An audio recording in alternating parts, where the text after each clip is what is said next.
All right, thanks, Joe. You can see the lights are going ahead of the open house tonight at the Horseheads Firehouse. But before we end today, I want to ask you, do you really know how to use a fire extinguisher? Josh Baker here once again, one last time, to show us exactly what to do. Josh, take it away. Okay, well, the fire extinguisher, you could have a pin here. We use the acronym PASS, pull, aim, squeeze, and sweep. The pin will be pulled out. You aim at the bottom of the fire. You squeeze this button right here, and you sweep across the bottom to knock the fire down. You start at the bottom, go to the top. All right, pretty simple there. Again, the open house, thank you again, Josh, tonight at Horseheads Firehouse from 6 to 8 p.m. If you want more information about Fire Prevention Week, visit our website, WENY.com. I'll post a bunch of facts there. Again, Laura Queso live at the Horseheads Firehouse. Joe, back to you. Well, Laura's back. Kitchen fires are a leading cause of home fires and the focus of this year's Fire Prevention Week. But what happens if you run into trouble in the kitchen? What steps should you take? Laura Queso has an expert with her right now to dish out the details. She joins us live.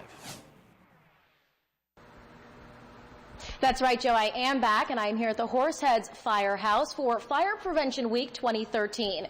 Now, this Horseheads Fire Department is having an open house tonight from 6 to 8 p.m. What I was saying before is, before we talk about the open house, I want to let you in on a few fire facts. So first of all, last year, firefighters responded to 370,000 fires in the country. Amazing number there. That meant $7 billion in damage and 14,000 injuries. Not only that, this fact really got me.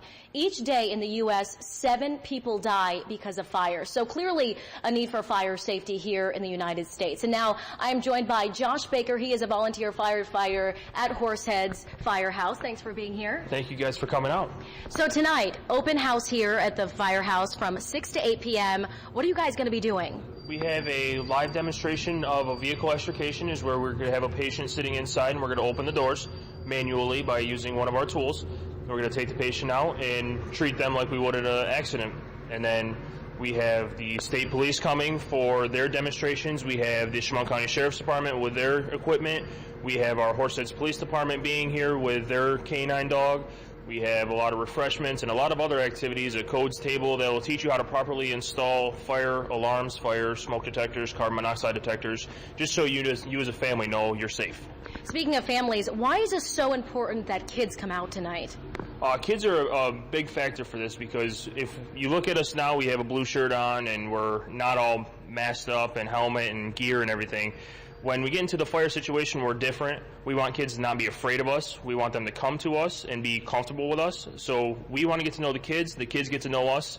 So if the time comes, they come to us, not hide in a closet.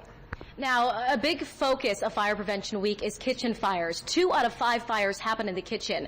What does one do in the event of a kitchen fire? I know you should not use water. Right. Water will essentially push the fire and feed it a little bit more. If it's in a pot, put a lid over it and then just get out and call 911. If it's too far uncontrollable to where you can't get it, get out, call 911, and let us come deal with it. All right, and a common misconception about burns. Where do most burns come from? Where do the calls most come from as far as EMS calls? A lot of our burns would be from if you put something on the stove, you let it warm up, say you want to fry something, and you go sit down, okay, I have 5 minutes till it's warmed up, and you end up dozing off. It gets real warm, it splats, the fire comes up, and that's where they usually start, and then they try and stop it themselves instead of getting out. So essentially to get out and call 911.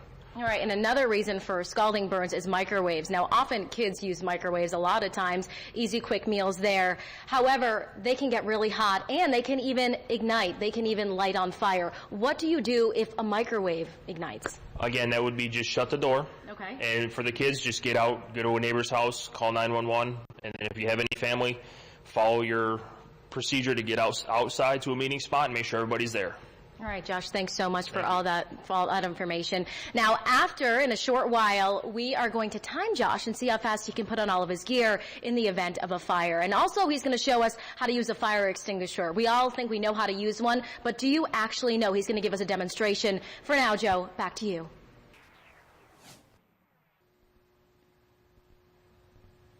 Joe, I'm still here at the Horseheads Firehouse where I'm joined by Josh Baker. He is putting on all of his gear. We just put on a stopwatch to see how quickly he can do it.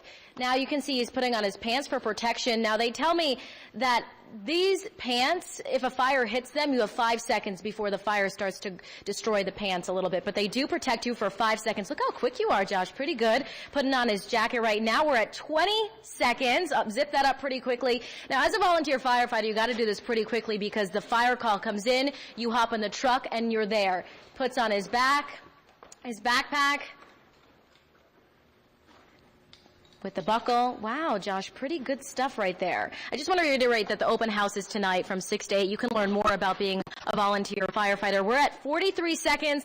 He has his helmet on, and we're good to go. Look at that. Pretty good, I'd say so myself. So that was 43 seconds. He got all of his gear on. Now I'm going to go back to you, Joe. We'll see you one more time at the end of the hour. Joe.